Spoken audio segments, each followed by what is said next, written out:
고등학교 2학년 한창 예쁘고 싶은 나이인 민지의 등굣길은 남들보다 조금 더 고단합니다. 남들은 시원한 에어컨이 나오는 버스를 타고 정문 앞에서 내리지만 민지는 오늘도 낡은 운동화 끈을 조여매고 논둑길을 걷습니다. 집에서 학교까지는 빠른 걸음으로 30분. 하지만 오늘은 유독 발걸음이 무겁습니다. 주머니 사정이 여의치 않아 버스비 몇 푼을 아끼려 시작한 도보 통학이지만 올해 여름은 유독 지독했으니까요. 민지는 이마에 송골송골 맺힌 땀을 교복 소매로 훔쳐냈습니다. 아침 8시인데도 기온은 이미 38도를 웃돌고 있었습니다. 길가에 핀 강아지 풀들도 더위에 지쳐 고개를 숙이고 아스팔트 길은 지열을 뿜어내어 마치 프라이팬 위를 걷는 기분이었죠. 사실 민지는 어제 저녁부터 마음이 좋지 않았습니다. 며칠 전부터 반 친구들은 단체 채팅방에서 이번 수학여행 때 입을 옷이며 새로 살 가방 이야기를 하느라 정신이 없었거든요. 하지만 민지의 방안은 고요하기만 했습니다. 선풍기 돌아가는 소리만이 민지의 한숨을 실어 나르고 있었지요. 한참을 걸어 마을 외곽, 사람 발길이 뜸한 논둑길에 접어들었을 때였습니다. 저 멀리 풀숲 사이로 이상한 형체가 보였습니다. 저게 뭐지? 가까이 다가가 보니 사람의 다리였습니다. 짙은 회색 작업복 바지를 입은 두 다리가 논둑 위로 삐죽 나와 있었고 몸체는 무성하게 자란 풀숲 속에 파묻혀 보이지 않았습니다. 마치 누군가 뒤로 획 넘어진 채 그대로 굳어버린 듯한 기괴한 모습이었지요. 민지는 가슴이 덜컥 내려앉았습니다. 허수아비인가? 아니야, 허수아비가 저런 옷을 입을 리 없지. 그때 뉴스에서 본 무서운 이야기들이 머릿속을 스쳐 지나갔습니다. 일부러 쓰러진 척하고 있다가 근처를 지나는 사람을 덮치는 나쁜 사람들이 있다는 이야기 말입니다. 모르는 척 지나가야 해. 여기는 사람도 없는데 무슨 일이 생기면 나만 손해야. 민지는 가방 끈을 두 손으로 꼭 쥐고 눈을 질금 감은 채 옆을 지나쳤습니다. 5발자국, 7발자국, 10발자국. 하지만 11발자국째에서 민지의 발은 자석에 붙은 것처럼 멈춰 섰습니다. 만약에 정말로 할아버지가 쓰러지신 거라면? 지금 이 시간에 이 길을 지나는 사람은 나밖에 없는데 내가 그냥 가면 저분은 어떻게 되는 거지? 민지는 입술을 꽉 깨물었습니다.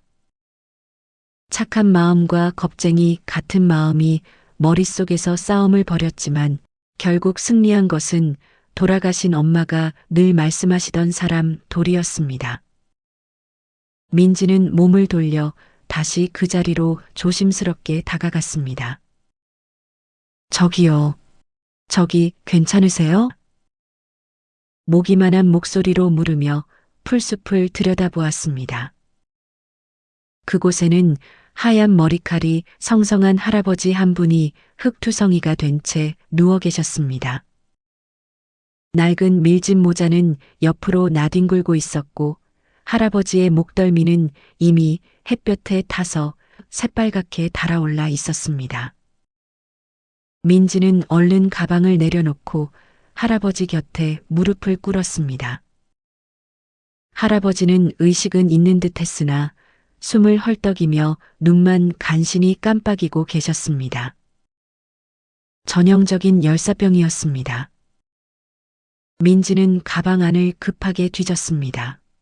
다행히 아침에 아버지가 얼려놓으신 보리차 병이 있었습니다. 얼음이 반쯤 녹아 겉면엔 물방울이 송골송골 맺혀 있었죠. 그리고 주머니 깊숙한 곳에서 작은 종이 꾸러미 하나를 꺼냈습니다. 바로 소금 사탕이었습니다. 이 사탕에는 사연이 있었습니다. 2년 전 돌아가신 엄마의 제삿날 불단에 올렸던 사탕이었지요. 민지는 왠지 엄마가 지켜줄 것 같은 마음에 등굣길 주머니에 부적처럼 넣어두었던 것이었습니다. 민지는 조심스럽게 받쳐들고 머리를 받쳐들고 보리차를 입가에 흘려 넣어드렸습니다. 타들어가던 목구멍으로 시원한 물이 넘어가자 할아버지의 거친 숨소리가 조금씩 잦아들었습니다. 이어서 민지는 소금 사탕의 껍질을 까서 할아버지의 입안에 쏙 넣어드렸습니다.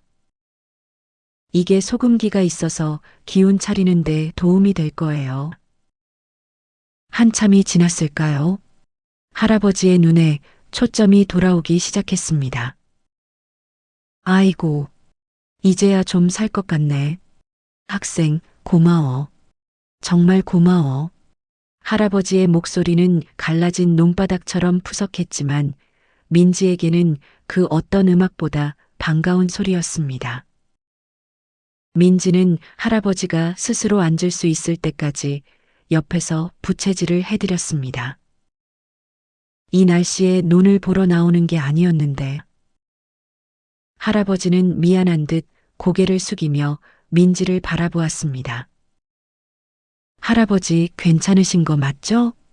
저 학교 늦어서 이제 가봐야 해요. 민지는 할아버지가 일어서서 중심을 잡는 것을 확인하고서야 서둘러 학교로 달리기 시작했습니다. 뒤를 돌아보니 할아버지는 민지가 준 보리차 병을 손에 꼭 쥐고 손을 흔들고 계셨습니다. 하늘은 여전히 뜨거웠지만 민지의 마음속에는 시원한 바람이 한 줄기 불어오는 것 같았습니다. 학교에 도착하자마자 느껴진 것은 시원한 에어컨 바람이 아니라 숨막히는 차별의 공기였습니다. 우리 아이들 키울 때도 그랬지요. 집안 형편이 조금 어려운 아이들은 교실 안에서도 은근히 겉돌기 마련입니다. 민지는 땀에 젖은 앞머리를 정리하며 자리에 앉았습니다. 그런데 교실 분위기가 평소보다 훨씬 더 들떠 있었습니다. 대박!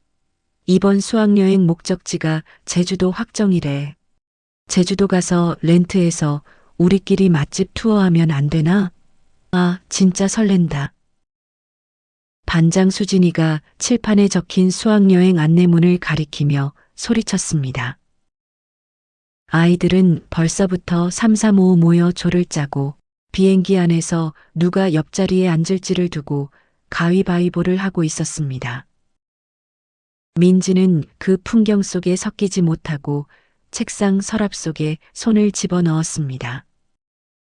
서랍 안에는 어제 아버지가 건네주신 구겨진 가정통신문이 들어 있었습니다. 수학여행 참가 여부 확인서. 어제 저녁 민지는 거실불도 켜지 못한 채 소파에 누워있는 아버지의 발치를 보며 조심스럽게 입을 뗐었습니다. 아빠, 저기 이번 수학여행 말이야. 학교에서 적립금 냈던 거 있지? 그거로 갈 수 있는 거지? 아버지는 야근에 지쳐 충혈된 눈을 비비며 힘겹게 몸을 일으키셨습니다. 민지야, 미안하다. 아빠가 그 적립금 지난달 할머니 병원비가 급해서 잠시 뺐다. 다시 채워 넣으려고 했는데 일이 잘 안 풀렸어.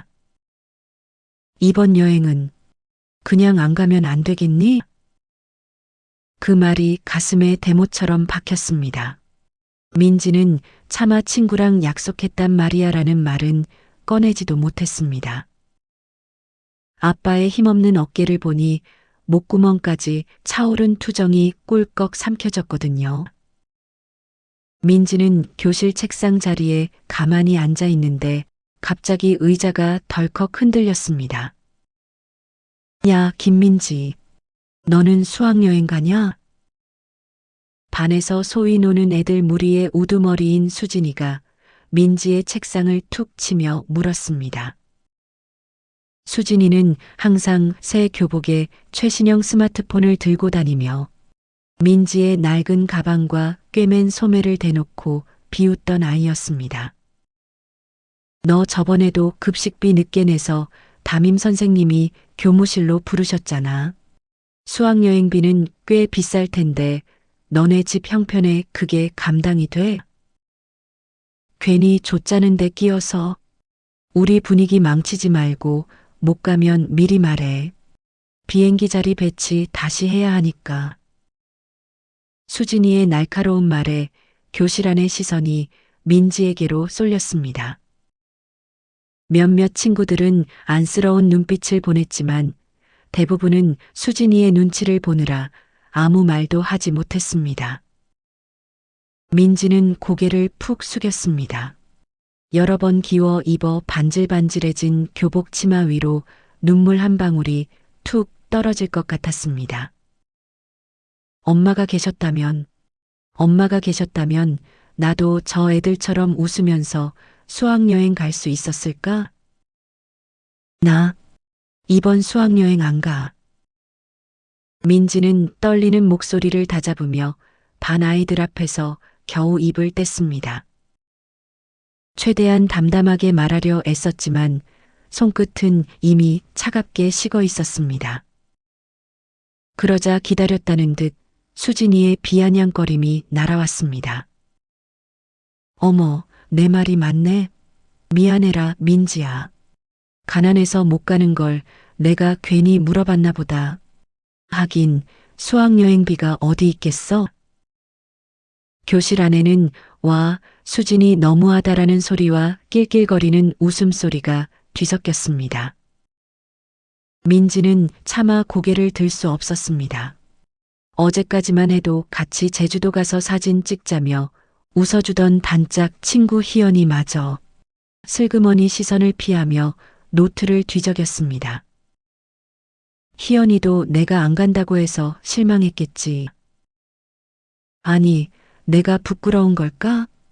가슴이 조여오는 통증에 민지는 도망치듯 화장실로 뛰어갔습니다. 거울 속에 비친 자기 모습이 너무 초라해 보여서 누구인지조차 알아볼 수 없을 것 같았습니다. 세수를 하고 마음을 가라앉힌 뒤 교실로 돌아왔을 때 교실의 공기는 아까보다 훨씬 더 서늘하게 식어 있었습니다. 내 스마트폰이 없어졌어. 수진이가 가방을 탈탈 털며 소리치고 있었습니다. 아까 화장실 갈 때만 해도 있었단 말이야. 내가 화장실 간 사이에 교실에 남아있던 건 너밖에 없었잖아, 김민지. 수진이의 손가락이 민지의 코끝을 향했습니다. 너 수학여행비 없어서 내 폰 훔쳐다 판 거 아냐? 돈 필요하잖아, 너. 아니야. 내가 왜 남의 물건에 손을 대? 나 정말 아니야. 민지의 목소리가 파르르 떨렸습니다. 하지만 아이들의 시선은 이미 민지를 도둑으로 몰아세우고 있었습니다. 그때 담임인 김 선생이 들어왔습니다. 20대에 젊고 의욕 없는 체육교사인 그는 늘 골치 아픈 일을 피하기만 하는 사람이었죠. 김 선생은 민지를 믿어주는 척했지만 복도에서 건넨 말은 비수 같았습니다. 너 정말 안 가져갔어? 솔직히 말하면 선생님이 잘 해결해 줄게. 그의 눈은 이미 민지를 범인으로 단정 짓고 있었습니다. 방과 후 어둑어둑해질 때까지 교무실 밖에서 한참을 기다린 끝에야 김 선생이 나왔습니다. 아, 민지야. 수진이 폰 화장실에서 찾았단다. 자기 가방에 넣어둔 걸 깜빡했대. 오해해서 미안하게 됐다. 이제 집에 가봐. 성의 없는 사과 한마디가 전부였습니다. 억울함에 가슴이 터질 것 같았지만 민지는 울지 않았습니다. 울어봤자 알아줄 사람도 편들어줄 어른도 없다는 걸 일찍 깨달았기 때문입니다. 터덜터덜 아르바이트를 하러 가는 길 학교 근처 낡은 자동차 정비소 앞을 지날 때였습니다. 웅장한 엔진 소리와 함께 검은색 고급 승용차 한 대가 멈춰 섰습니다. 차 보닛 위로 연기가 모락모락 피어오르고 있었고 그 옆에는 낯익은 할아버지 한 분이 곤란한 듯 서 계셨습니다. 바로 며칠 전 논뚝길에서 민지가 구해드렸던 그 할아버지였습니다. 할아버지는 민지를 보자마자 환하게 웃으셨습니다. 어이쿠, 이게 누구야? 그날 그 학생 아니야? 지난번엔 정말 고마웠어. 덕분에 이 늙은이가 큰 고비를 넘겼다네. 하지만 할아버지는 민지의 어두운 표정을 금방 알아차리셨습니다. 학생, 그런데 얼굴이 왜 그래? 무슨 안 좋은 일이라도 있는 거야? 아니에요. 그냥 조금 피곤해서요. 저 아르바이트 가야 해서 이만 가볼게요. 민지가 서둘러 가려는데 길 건너에서 수진이와 그 무리가 다가오며 또 비아냥거립니다. 어머, 쟤 좀 봐. 이제는 할아버지랑 저러고 있네. 김민지, 수학여행 가려고 아주 필사적이구나. 민지는 수치심에 얼굴이 붉어진 채 도망치듯 달려갔습니다. 할아버지는 주먹을 꽉 쥔 채 멀어져 가는 민지의 뒷모습과 깔깔거리는 아이들을 번갈아 보셨습니다. 할아버지의 눈빛에 조용하지만 매서운 분노가 서렸습니다. 며칠 뒤 학교 체육관에 전교생이 모였습니다. 학교가 떠들썩했습니다. 지역사회의 큰 어른이자 전직 교육감이었던 유광천 선생님이 특별 강연을 오신다는 소식 때문이었죠. 교장 선생님이 허리를 굽신거리며 모셔온 분은 다름 아닌 그 논뚝길 할아버지였습니다. 단상에 오른 할아버지는 마이크 앞에 서서 한참을 침묵하셨습니다. 그 서슬퍼런 위엄에 시끄럽던 체육관이 찬물을 끼얹은 듯 조용해졌습니다. 할아버지는 몇몇 학생에게 질문을 던지더니 마지막으로 민지를 지목했습니다.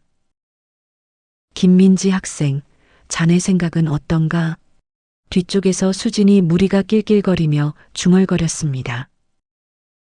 친구도 없는 가난뱅이가. 그때 할아버지의 호통이 체육관 천장을 울렸습니다. 조용히 해라. 남을 헐뜯는 입술로는 진실을 말할 수 없다. 학생 여러분, 그리고 선생님들, 저는 오늘 강연을 하러 온 것이 아닙니다. 이 학교에 꼭 찾아야 할 생명의 은인이 있어 염치불구하고 이 자리에 섰습니다. 학생들이 서로의 얼굴을 보며 술렁이기 시작했습니다. 며칠 전이었습니다. 38도가 넘는 살인적인 폭염 속에 늙은 노인네 하나가 논뚝길 풀숲에 쓰러져 죽어가고 있었습니다. 숨은 가쁘고 정신은 아득해지는데 지나가는 사람 하나 없더군요. 아, 여기서 내 인생이 끝나는구나 싶던 그때 천사 같은 학생 하나가 제 곁으로 다가왔습니다. 어르신의 목소리가 조금 떨렸습니다. 그 학생은 자기도 땀 범벅이 된 채로 제가 마실 물을 챙겨주고 입안에 소금 사탕한 알을 넣어주었습니다. 그 학생은 제 이름조차 묻지 않고 제가 기운을 차리는 것만 확인하고는 서둘러 학교로 뛰어갔습니다. 순간 교실 뒷줄에 앉아있던 수진이의 얼굴이 흑빛으로 변했습니다. 옆에 있던 친구들도 수진이의 눈치를 보며 수군거리기 시작했죠. 저는 오늘 이 자리에서 이름도 밝히지 않고 자기 도리를 다했던 그 학생, 2학년 김민지 양에게 정식으로 감사를 표하고자 합니다. 전교생의 시선이 일제히 민지에게 꽂혔습니다. 민지는 얼떨떨한 표정으로 자리에서 일어나 강단 앞으로 걸어나갔습니다. 민지의 낡은 운동화 소리가 체육관에 울려 퍼졌습니다. 유 어르신은 단상 아래로 직접 내려와 민지의 두 손을 꼭 맞잡으셨습니다. 내가 건넨 건 물 한 병이 아니라 이 할아버지의 생명이었다. 그런데 내가 알아보니 민지 네가 집안 형편 때문에 수학여행을 포기하려 했다더구나. 심지어 누군가는 선한 마음을 비웃고 모함하기까지 했다는 이야기를 듣고 이 할아버지는 밤잠을 설쳤단다. 어르신은 고개를 돌려 수진이와 김 선생 쪽을 매섭게 한번 쳐다보셨습니다. 그 서슬 퍼런 기세에 수진이는 고개를 푹 숙였고 방관하던 김 선생은 땀을 뻘뻘 흘리며 안절부절 못했습니다. 민지는 고마움보다 먼저 북받쳐 오르는 서러움에 몸을 떨었습니다. 그리고 정교생 앞에서 참아왔던 진심을 터뜨렸습니다. 할아버지, 감사하지만 저는 이 학교에 제자리가 없어요. 순식간에 체육관이 찬물을 끼얹은 듯 고요해졌습니다. 민지는 떨리는 목소리를 쥐어짜듯 말을 이었습니다. 오늘만큼은 무서워도 사실을 말하고 싶어요. 저는 이 학교가 지옥 같아요. 수학여행도 돈이 없어서 못 가게 됐어요. 하나뿐인 단짝 친구한테는 차마 돈 없다는 말을 못해서 같이 가기로 한 약속을 어긴 배신자가 됐고요. 우리 집이 가난해서 그래서 이렇게 외로운 게 당연한 거죠? 유 어르신은 깊은 한숨을 내쉬며 얼굴을 찌푸리셨습니다. 교사들이 앉아있는 좌석을 향한 어르신의 이마에 굵은 힘줄이 돋았습니다. 민지야, 담임 선생님께는 이 사정을 말해봤니? 민지는 이제 바닥이 아니라 정면을 똑바로 응시했습니다. 말해봤자 형식적으로 걱정 마라. 너라면 괜찮다는 뻔한 말만 하고 끝이었으니까요. 체육관에는 무거운 정적이 내려앉았습니다. 벽을 타고 들려오는 건 누군가의 훌쩍이는 소리뿐이었습니다. 민지의 단짝이었던 유정이는 소매로 눈가를 닦아내며 고개를 떨구었습니다. 민지가 안 간다고 했을 때 나를 배신했다고만 생각했는데 그 목소리가 얼마나 떨리고 있었는지 나는 왜 몰랐을까? 가장 가까이 있었으면서. 유정이는 친구의 아픔을 외면했던 자신이 너무나 부끄러워 차마 얼굴을 들 수 없었습니다. 아이들 중 누구도 비웃거나 장난치지 않았습니다. 그 무거운 침묵이 민지의 말이 사실임을 증명하고 있었죠. 유 어르신은 천천히 교사석을 향해 몸을 돌렸습니다. 어르신의 호통이 체육관 천장을 울렸습니다. 어르신의 매서운 시선이 2학년 담임 김 선생에게 꽂혔습니다.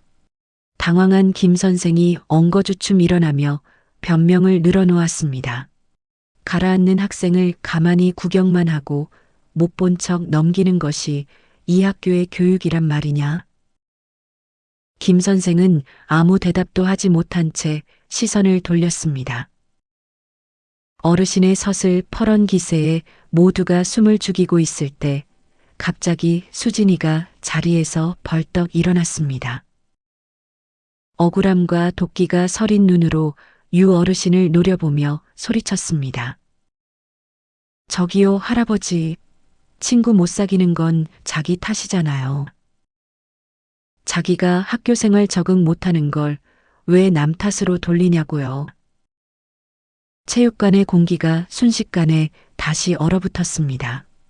아이들은 숨을 죽이고 유 어르신의 입술만 바라보았죠. 어르신은 담담하게 수진이를 바라보다 입을 뗐습니다. 너는 누군가가 너를 지탱해주고 있다는 걸 잊고 네가 대단해서 그 자리에 있는 줄 아는구나. 어르신의 목소리는 낮았지만 체육관 구석구석을 파고들었습니다. 착각하지 마라. 지금 내가 누리는 그 모든 것, 그건 내 실력도 노력도 아닌 그저 운일 뿐이다.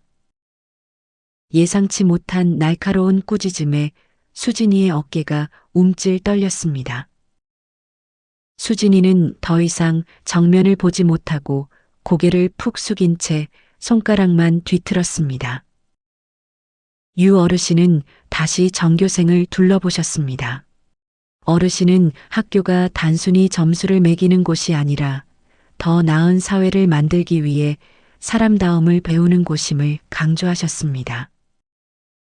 여기저기서 학생들이 소매로 눈가를 훔쳤고 고개를 들지 못하는 교사들도 있었습니다. 유 어르신이 인사를 하고 단상을 내려가신 뒤에도 체육관에는 어르신이 남긴 말의 열기가 식지 않고 남아 있었습니다. 그날 이후 민지의 시간은 느리지만 분명하게 변하기 시작했습니다. 며칠 뒤 평소 무뚝뚝했던 학생 주임 선생님이 민지를 조용히 교무실로 불렀습니다. 민지야, 그동안 선생님이 내 사정을 제대로 살피지 못해서 미안하다. 주임 선생님의 책상 위에는 정갈하게 정리된 서류 몇 장이 놓여 있었습니다. 이건 국가에서 지원하는 수업료 감면 신청서랑 유 회장님이 만드신 장학금 안내서란다. 내가 앞으로 공부하는 데만 전념할 수 있게 선생님들이 힘이 되어주고 싶구나. 민지는 말없이 서류를 받아들었지만 가슴 깊은 곳에서 작은 등불이 켜지는 기분이었습니다. 이제 아르바이트비로 월세를 걱정하는 대신 미래를 꿈꿀 수 있게 된 것이지요. 민지는 처음으로 자신을 위해 새 노트북을 샀고 가고 싶었던 대학의 자료를 찾아보기 시작했습니다. 통장에는 처음으로 내 꿈이라는 목적이 새겨졌습니다. 집에서도 작은 변화가 일어났습니다. 여전히 야근에 지쳐 돌아오는 아버지였지만 어느 날 밤 식탁 위에는 비뚤비뚤한 글씨로 적힌 메모 한 장이 놓여 있었습니다. 장학금. 정말 잘 됐구나. 민지야, 고맙다. 아빠가 못나서 미안해. 그 짧은 글귀를 어루만지며 민지는 펑펑 울었습니다. 세상이 무너질 것 같았던 그 뜨거운 여름날의 논뚝길이 사실은 민지에게 가장 큰 축복을 데려다 준 길이었습니다. 누군가에게 먼저 건넨 소금 사탕 한 알이 민지의 인생을 가장 달콤하게 바꿔놓은 것입니다. 어느덧 차가운 겨울바람 끝에 보드라운 봄 기운이 섞여들던 고등학교 졸업 무렵이었습니다. 민지는 학교 끝나고 돌아오는 길 문득 발걸음을 돌려 예전 그 논둑길로 향했습니다. 그 길 끝에 그리운 뒷모습이 보였습니다. 논두렁에 걸터 앉아 계신 유광천 어르신이었습니다. 민지의 부름에 어르신이 천천히 뒤를 돌아보셨습니다. 민지를 확인하자마자 눈가에 인자한 주름을 잡으며 환하게 웃으셨지요. 민지는 가방을 내려놓고 어르신 곁에 나란히 앉았습니다. 아직 바람은 조금 찼지만 두 사람 사이에는 그 무엇보다 따뜻한 온기가 흐르고 있었습니다. 어르신이 주머니에서 주섬주섬 무언가를 꺼내 보여주셨습니다. 그것은 바로 소금 사탕 한 알이었습니다. 두 사람은 누가 먼저랄 것도 없이 서로를 보며 소리내어 웃었습니다. 한참을 웃던 민지가 결심한 듯 할아버지를 똑바로 바라보며 말했습니다. 할아버지, 저 대학 합격했어요. 할아버지 같은 선생님이 되려고 사범대로 가기로 했어요. 할아버지는 한동안 말이 없으셨습니다. 민지의 눈동자 속에 깃든 예전과는 다른 단단하고 고든 빛을 확인하려는 듯 가만히 바라보실 뿐이었습니다. 할아버지는 고생했다며 민지의 어깨를 다독여 주셨습니다. 그날의 하늘은 10년 전보다 훨씬 더 높고 푸르렀습니다. 그로부터 다시 10년이라는 세월이 흘렀습니다. 이제 30살이 된 민지는 중학교에서 영어를 가르치는 선생님이 되었습니다. 교단에서의 삶은 생각보다 훨씬 치열하고 고단했습니다. 아이들 사이의 미묘한 갈등, 학부모님들의 원성, 끝도 없이 쌓이는 서류들까지. 그제야 민지는 깨달았습니다. 학창 시절 아무것도 해주지 않았던 그때 그 어른들의 어깨가 얼마나 무겁고 불안했는지를요. 하지만 민지는 멈춰 설 수 없었습니다. 교실 어딘가에서 예전의 자신처럼 슬프고 외로운 눈을 한 아이를 마주할 때면 논두길에서 만난 할아버지가 떠올랐기 때문입니다. 유광천 어르신은 2년 전 86의 일기로 평온하게 세상을 떠나셨습니다. 민지가 교사가 되어 방황할 때마다 어르신은 생전에 이런 답장을 보내주셨지요. 민지야, 교사라는 건 말이다. 아이들을 믿었다가 배신당하고 화가 나고 진절머리가 나도 그래도 침묵한 채 보고만 있을 수는 없는 사람을 말하는 거란다. 그 말씀을 민지는 가슴속 깊이 문신처럼 새기고 살았습니다. 어느덧 해질녘 노을이 교무실 창가를 주황빛으로 물들이는 방과 후였습니다. 민지가 피곤한 기지개를 켜고 있을 때 조심스러운 노크 소리가 들려왔습니다. 뒤를 돌아보니 한 여학생이 문가에 서 있었습니다. 교복 소매를 꼭 쥐고 고개를 푹 숙인 채 금방이라도 울 것 같은 얼굴을 한 아이였습니다. 민지는 그 아이를 보는 순간 가슴 한구석이 아려왔습니다. 10여 년 전 논뚝길에 서 있던 자신의 모습이 겹쳐 보였기 때문입니다. 민지는 천천히 자리에서 일어나 아이의 눈높이에 맞춰 무릎을 굽혔습니다. 그리고 떨리는 아이의 손을 따뜻하게 맞잡으며 조용하지만 분명하게 말했습니다. 선생님이 내 편이 되어줄게. 선생님이랑 같이 해결해보자. 괜찮겠니? 아이의 눈에서 굵은 눈물방울이 툭 떨어졌습니다. 10년 전 유 어르신이 민지에게 건넸던 그 구원의 손길이 이제 민지를 통해 또 다른 아이에게 이어지고 있었습니다. 소금 사탕 한 알의 기적은 그렇게 끝나지 않고 계속되고 있었습니다. 여러분, 긴 이야기 함께 해주셔서 정말 감사합니다. 우리 주변에도 혹시 민지처럼 도움이 필요한 아이들이 있지는 않은지 한 번쯤 돌아보게 되는 시간이었습니다. 여러분의 따뜻한 관심이 누군가에게는 다시 일어설 기적이 됩니다. 오늘 이야기가 마음에 드셨다면 구독과 좋아요로 응원 부탁드립니다. 여러분의 따뜻한 댓글은 다음 이야기를 만드는데 큰 힘이 됩니다. 그럼 저는 다음에도 가슴 뭉클한 이야기로 찾아뵙겠습니다. 시청해 주셔서 감사합니다. 안녕히 계십시오.